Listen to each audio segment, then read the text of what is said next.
ריטון רוז' הוא בעצם בלנד של זנים בורדולזי, מה שנקרא. הוא ברובו הגדול קברני סוביניון, יש בו מרלו וגם מעט קברני פרנק.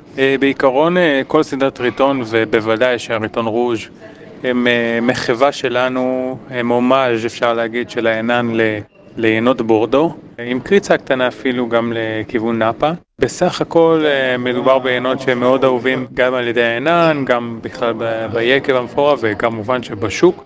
ומאלף עטף, ההתייחסות שלנו היא יותר באמת לסגנון עשייה יותר בורדולזי. זה בא לידי ביטוי בין היתר בשימוש בחביות בנפח של 225, בריא קלאסי כמו שיש בבורדו, בעוד שבעינות אחרים אנחנו משתמשים גם בנפחים אחרים, יותר גדולים בעצם. אבל הריטון רואה חביות בנפח 225.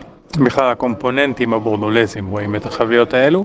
יין שממשיך ומשתבח ומשתפר משנה, אני שמח להגיד את זה, באמת בשמחה ובצניעות, שמשנה לשנה אנחנו רואים שיפור מתמיד ביין הזה. הוא הופך להיות יותר מהודק, יותר מדויק, יותר אנחנו, ואפילו יותר ויותר value for money, שזה מאוד מאוד חשוב, בטח בתקופה הנוכחית. רוב רובם של הענבים הם מגיעים מהכרמים שלנו ברמת הגולן.